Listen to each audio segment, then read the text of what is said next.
Assalamualaikum warahmatullahi wabarakatuh. Perkenalkan, nama saya Ulia Nur Kusnaini, NPM 20 0305 0103. Di sini saya akan menjelaskan sebuah materi mengenai pedoman pembinaan dan pengembangan UKSM.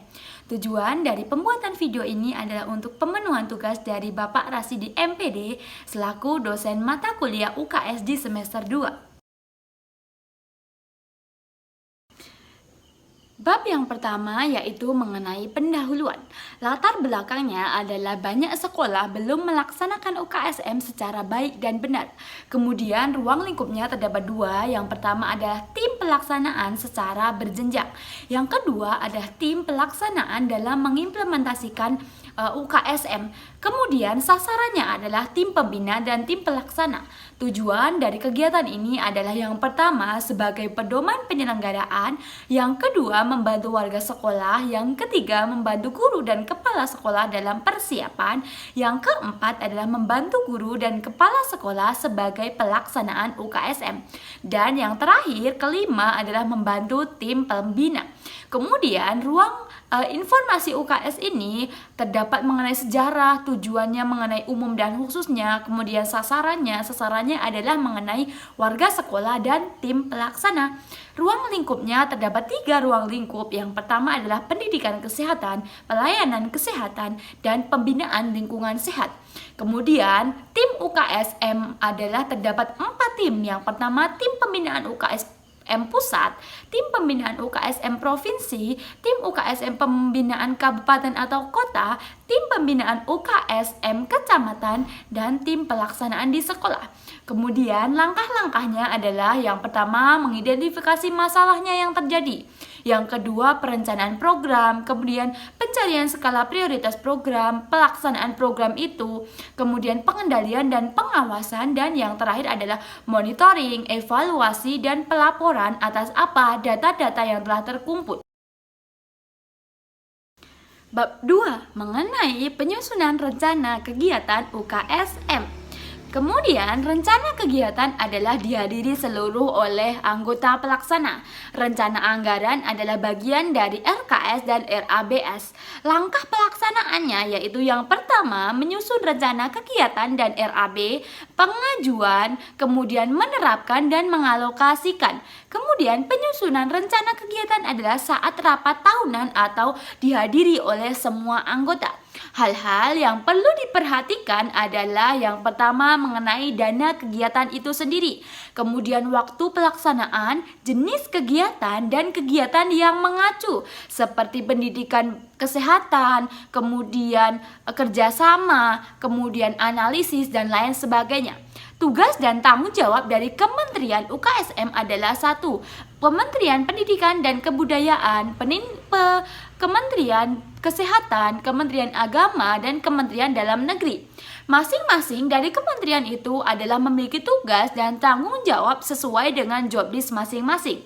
Seperti yang tertera di dalam slide berikut ini. Tugas tim pembinaan UKSM pusat yaitu merumuskan kebijakan dan pedoman umum, melaksanakan pemantauan dan evaluasi, melaksanakan rapat dan ketatausahaan, melaksanakan sosialisasi dan kerjasama, yang terakhir adalah melaporkan dan melaksanakan rakernas, lomba, dan lain-lain. Organisasi perangkat daerah provinsi yaitu terdiri dari Sekretaris Daerah Provinsi, Kanwil Agama Provinsi, Dinas Kesehatan Provinsi, dan Dinas Pendidikan Provinsi, di mana masing-masing memiliki tugas dan wewenangnya sesuai dengan job list masing-masing. Berikut adalah mengenai tugas dan fungsi dari perangkat daerah kabupaten atau kota, tim pembina UKS kecamatan, dan tim pembina UKS kabupaten atau kota. Bab 3 mengenai pelaksanaan 3 program pokok UKSM dan Strata. Yang pertama adalah tujuannya adalah memiliki adab sopan santun, pengetahuan, nilai dan sikap positif, keterampilan, perilaku hidup bersih dan sehat, pertumbuhan, daya tangkal terhadap pengaruh buruk dari luar, dan yang terakhir menerapkan prinsip pencegahan. Kemudian, pendidikan UKS adalah merupakan upaya berupa bimbingan tentang kesehatan, Pelaksanaannya yaitu mengenai kegiatan kurikuler dan kegiatan ekstrakurikuler. Kegiatan kurikuler terdiri dari berbagai macam sesuai dengan tingkatan pendidikan. Kemudian kegiatan ekstrakurikulernya adalah kegiatan di luar jam pelajaran biasa. Bisa seperti wisata, kemah, lomba, ceramah, apotek hidup, kebun sekolah, dan lain sebagainya. Metode yang digunakan adalah bisa berupa belajar kelompok, penugasan, diskusi, belajar perorangan, pemberian tugas, kemudian karya wisata, dan lain sebagainya. Pendekatan adalah bisa menggunakan individu, kelompok terdiri dari kelompok kelas, kelompok bebas, kelompok dari keluarga, ataupun yang lainnya. Tujuan bagi peserta didik dapat tercapai secara optimal dalam pelaksanaannya, tetapi dalam hal tersebut perlu memperhatikan sesuai tingkat kemampuan, berperan aktif, sesuai situasi dan kondisi yang mengacu tujuan, kemudian disesuaikan dengan kebutuhan masing-masing siswa. Pelayanan kesehatan. Pelayanan kesehatan adalah upaya meningkatkan kesehatan secara promotif, pencegahan atau preventif, pengobatan atau kuratif, dan pemulihan atau rehabilitas, di mana tujuannya adalah untuk peserta didik yang dirujuk berupa sakit maupun cedera. Kemudian sasarannya adalah atau tujuannya adalah meningkatkan kemampuan dan keterampilan, meningkatkan daya tahan tubuh, kemudian menghentikan proses penyakit dan pencegahan komplikasi akut penyakit. Kemudian tujuan atau ranahnya berupa sekolah dan rumah sakit. Sekolah yaitu berupa dokter kecil, kader kesehatan, kemudian Saka Bakti Pusada, dan PMR. Di rumah sakit, pelaksanaan dan pembinaannya adalah imunisasi, merencanakan kegiatan, pemberian penyuluhan, dan lain sebagainya seperti yang ada di slide. Kemudian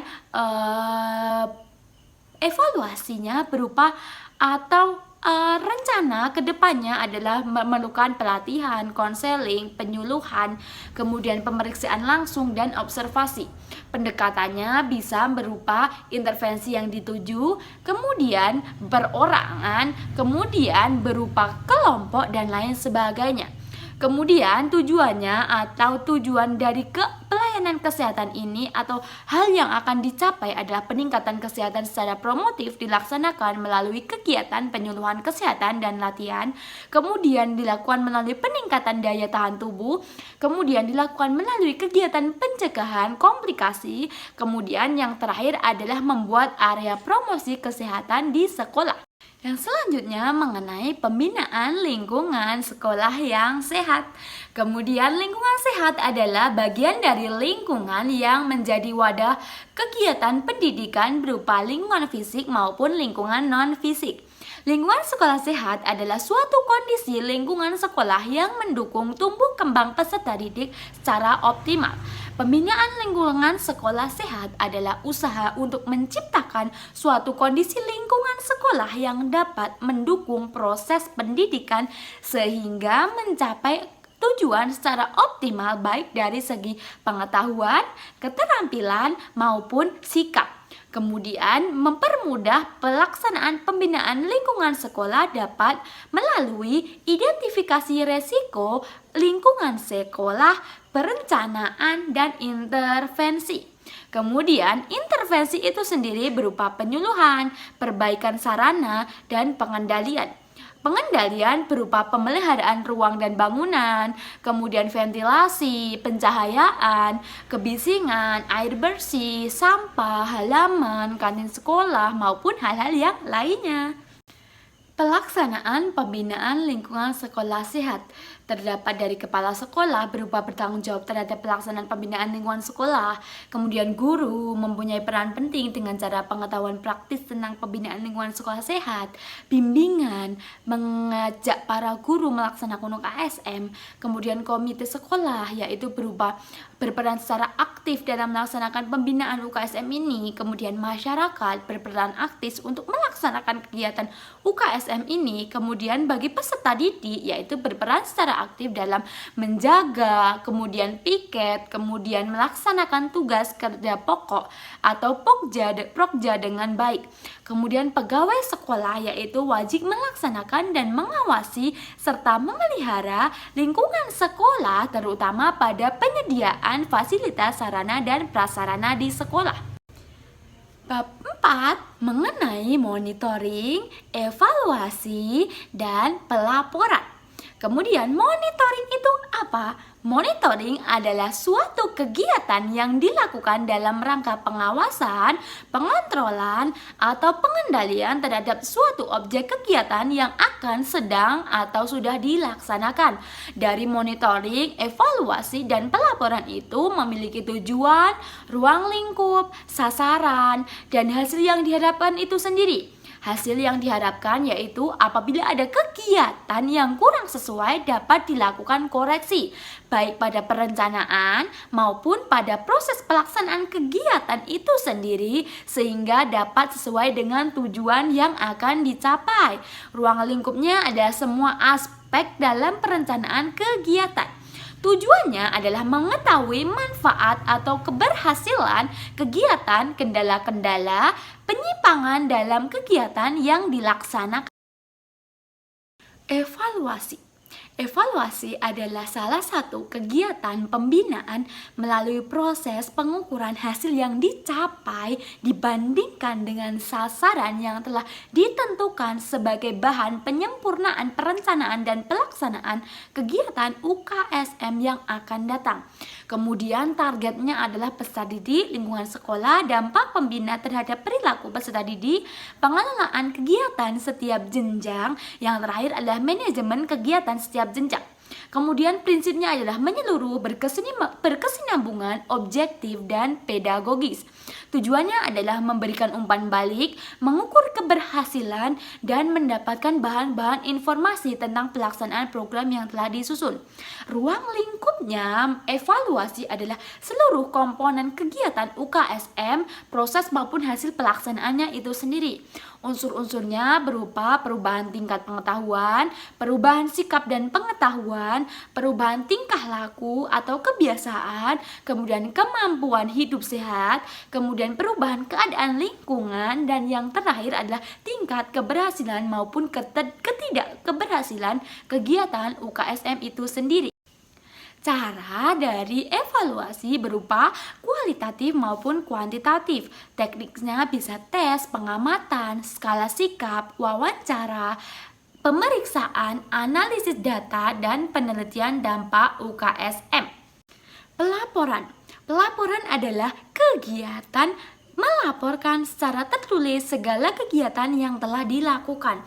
Tujuannya adalah mengetahui daya guna, kemudian hasil guna, dan tepat guna, serta penyimpanan yang mungkin terjadi pada waktu pelaksanaan kegiatan itu.